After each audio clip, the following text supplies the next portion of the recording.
अस्सलाम वालेकुम। कैसे हैं आप सब? उम्मीद करती हूँ सब खैरियत से होंगे। और जो है वीकेंड में आपने अपना काम जो है वो कंप्लीट किया होगा। नेक्स्ट हमारे पास है इंटीग्रेशन।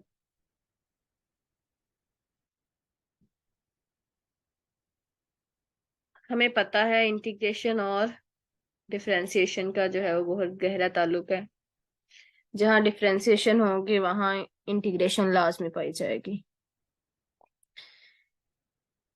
और इंटीग्रेशन जो है वो लगा लें, अगर एक फंक्शन है तो डिफरेंशिएशन एक फंक्शन है तो इंटीग्रेशन क्या है, उसका इनवर्स फंक्शन है। ठीक है।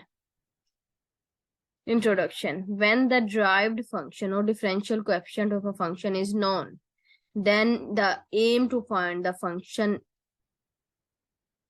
itself can be achieved. The technique or method to find such a function whose derivative is given involve the inverse process of differentiation. ऐसी टेक्निक, ऐसा तरीका जिसमें हम क्या कहते हैं, हमें डेरिवेटिव गिवन हो और हम उसका ओरिजिनल जो फंक्शन है वो मालूम करना चाहते हैं।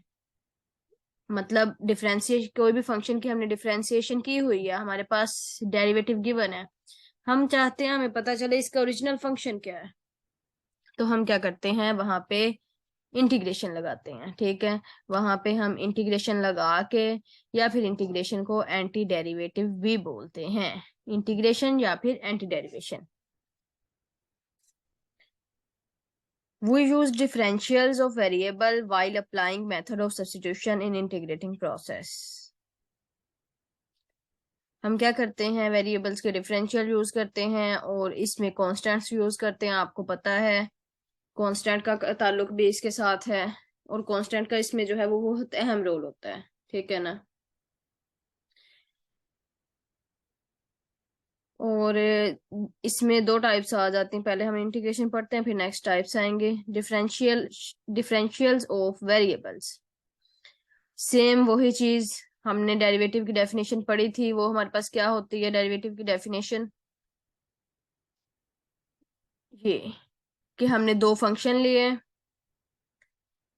एक फंक्शन लिया उसमें क्या किया, चेंज अप्लाई की डेल्टा एक्स फंक्शन में, उसके बाद हमने क्या किया, उसको उसकी जो वेरिएबल की चेंज है, जो इंडिपेंडेंट वेरिएबल की चेंज है उससे डिवाइड किया। ये आपको पता है, ये इतना हमारे पास ये टर्म, ये यहाँ से यहाँ तक ये एवरेज रेट ऑफ चेंज है।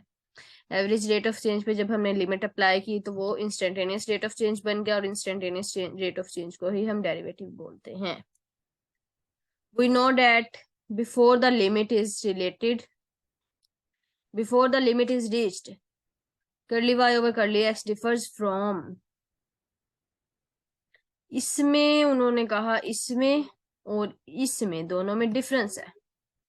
क्या डिफरेंस है, एप्सिलॉन का। ठीक है। ये चेंज जो है इसमें एप्सिलॉन आ जाती है, इसे हम वो लीनियर अप्रोक्सीमेशन भी बोलते हैं।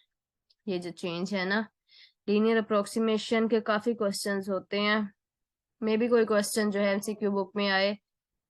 उन्होंने कहा है कि ये पार्शियल वाई और पार्शियल एक्स जो है ये किससे डिफर करता है, डेरिवेटिव ऑफ एक्स से। डेरिवेटिव ऑफ एक्स से कैसे डिफर करता है, इन दोनों में जो है ये इस एप्सिलॉन का फर्क होता है। ठीक है। माइनर डिफरेंस 0.000, बहुत छोटा नंबर होता है, is very small, epsilon is very small. The term F dash of x being, ये देखें ये वाली जो टर्म है उन्होंने कहा मोर इम्पोर्टेंट देन, ये इसको हम निग्लेक्ट कर देते हैं, निग्लेक्ट करते हैं जब भी हम कहते हैं कि ये दोनों बराबर हैं, लेकिन एक्चुअल उन्होंने बोला है कि इन दोनों में डिफरेंस होता है। और the term F dash of x partial x being more important than the term is called differential of the dependent variable y and denoted by dy। इसको हम किससे डिनोट करते हैं, dy से डिनोट करते हैं, और इसको हम क्या कहते हैं, differential of the dependent variable. ये जो चीज है ना पार्शियल y, इसको कहते हैं dy, और दूसरी को हम क्या कर देते हैं, निग्लेक्ट कर देते हैं। द डिफरेंशियल, अच्छा जी, और इधर जो है वो पार्शियल x जो है वो dx के बराबर है, और डी वाई हमें पता है D Y over D X F dash of X के बराबर होता है, तो ये उधर जाके मल्टीप्लाई हो गया, सिंपल। ठीक है। अब इधर जो इन्होंने डिफरेंस बताया है ना, वो कर्ली और डी का डिफरेंस बताया है, जो आपने नोट करना है कि कर्ली और डी में क्या डिफरेंस है, वो इन्होंने बताया है।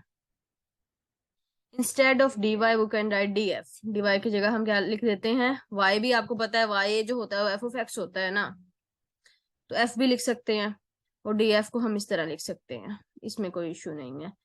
Being coefficient of the differential is called differential coefficient, differential का कोएफिशिएंट है तो हम इसको क्या बोलते हैं, डिफरेंशियल कोएफिशिएंट। अब जो है उन्होंने ग्राफ की मदद से distinguish between D Y and curly Y. The tangent line is drawn to the graph of y is equal to F of X. अच्छा जी, इसमें देखें, ये हमारे पास कोई भी कर्व है, ये कर्व गिवन है, ये देखें, ये पॉइंट इधर हमारे पास क्या है, P है, और ये पॉइंट जो है ये Q है। ठीक है। अब इसमें अगर आप देखते हैं ये एम एन का डिफरेंस है, इधर से अगर देखें तो ये जो इधर से इधर डिफरेंस है, जब हमने इसका क्या कोऑर्डिनेट अलग से ड्रा किया, ये जो डिफरेंस है इसको क्या बोला है इन्होंने, the tangent line is drawn to the graph of y is equal to f of x at p x y and mp is the ordinate of p। Tangent draw किया p पे, और mp जो है ये mp, ये इसका क्या बन गया, ऑर्डिनेट बन गया। आपको पता है ना y एक्सिस को हम क्या बोलते हैं, ऑर्डिनेट बोलते हैं। Let delta x be the,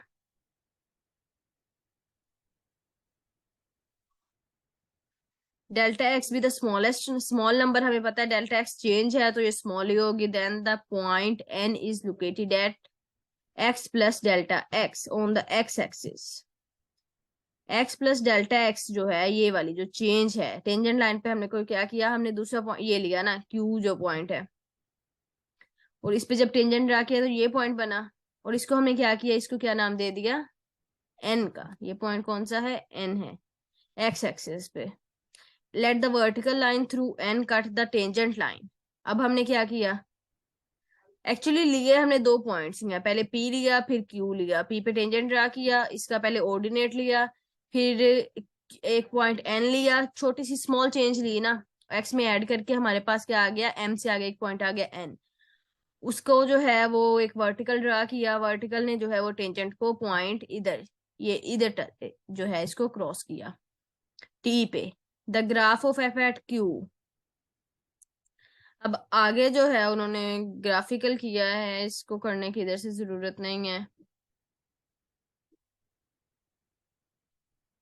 ये चीज है, ये है linear approximation, x plus f of x plus delta x approximately equal to F of x plus, actually ये जो है ये इक्वेशन ऑफ टेंजेंट लाइन भी है, जब इक्वेशन ऑफ टेंजेंट लाइन कहीं आएगी ना उधर हम पढ़ेंगे, ये सेम इक्वेशन उसकी भी है, इसी तरह की इक्वेशन होती है उसकी भी। ठीक है। इधर से वैसे एज सच कोई इस पेज में से एमसीक्यू नहीं आने वाला, लेकिन ये जस्ट ग्राफिकल रिप्रेजेंटेशन, उसने उन्होंने किस में डिफरेंस बताया, डी वाई और डेल्टा वाई में। ये जो है ये देखें, ये डेल्टा वाई उन्होंने बताया कि पी क्यू के दरमियान जो किस में डिफरेंस आ रहा है, पॉइंट्स के दरमियान, पी क्यू के जब हमने ये हॉरिजॉन्टल लाइन ड्रा की, उनके पॉइंट्स के दरमियान जो डिफरेंस है वो क्या है, डेल्टा वाई है, और ये जो डिफरेंस है जहां पे टच कर रहा है वो डी वाई है। इन्होंने उसका तो लिखा नहीं है, डी वाई का नहीं लिखा ग्राफ में कि डी वाई कहाँ किसको रिप्रेजेंट कर रहा है।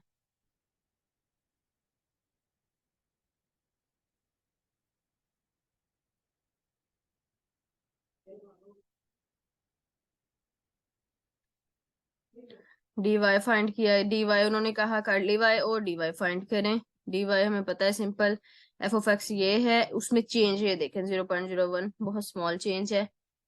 एफ ऑफ एक्स हमारे पास क्या आ गया, 2x, ये एफ ऑफ एक्स नहीं एफ डैश ऑफ एक्स है, 2x जो इन्होंने लिखा है, इधर बुक में मिस्टेक है, इधर प्राइम आएगा। तो और डेल्टा एक्स हमें पता है इस तरह फाइंड करते हैं, वो हमने फाइंड कर लिया। उसके बाद जो है वो ये अभी जो हमने फॉर्मूला पढ़ा है ये वाला, ये चीज जो है यूज की है, ये देखें, ये सारे उन्होंने वैल्यूज पुट कर ले, ये डेल्टा वाई की वैल्यू आ गई। उसके बाद डी वाई हमें पता है, एफ डैश ऑफ अभी ऊपर जब हमने पढ़ा पहले पेज पे, तो उसमें वैल्यूज पुट करके सिंपल इसको इवेल्युएट कर लिया। Finding d Y over D x by using differential, ये भी रहने दे।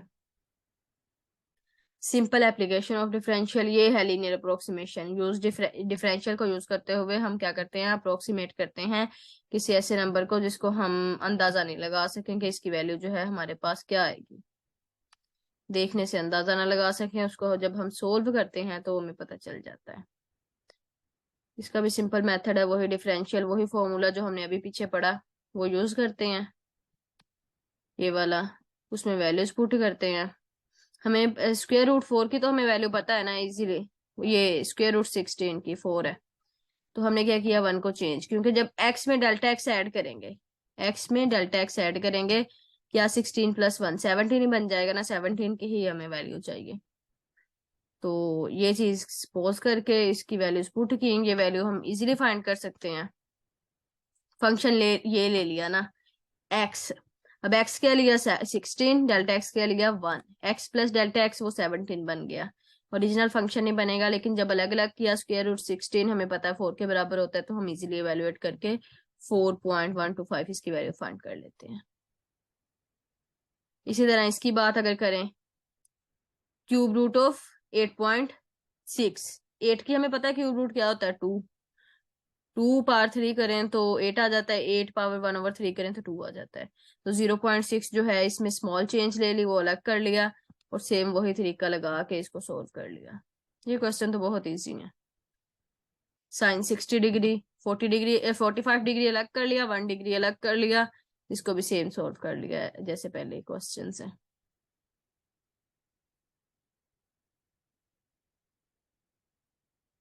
एक्सरसाइज जो है इसमें से कुछ भी करने की जरूरत नहीं है, सेम वही चीजें जो पीछे की हैं। Integration as anti derivative, inverse of derivative. In chapter 2 we have been finding the derived function differential coefficient. Chapter 2 में हमने यही पढ़ा है कि हम क्या करते हैं, किसी भी फंक्शन का डेरिवेटिव कैसे फाइंड करते हैं। अब हमने क्या करना है, अब हमने उसका इनवर्स प्रोसेस करना है। हमें किसी भी फंक्शन का डेरिवेटिव गिवन है, in other word we can say that if derivative function का गिवन है, हमने क्या करना है, उसका इंटीग्रल फाइंड करना है, उसका ओरिजिनल फंक्शन फाइंड करना है। जैसे ये देखें, एफ ऑफ एक्स क्या है, ये ओरिजिनल फंक्शन है इसका, अगर ये क्या है, डेरिवेटिव है,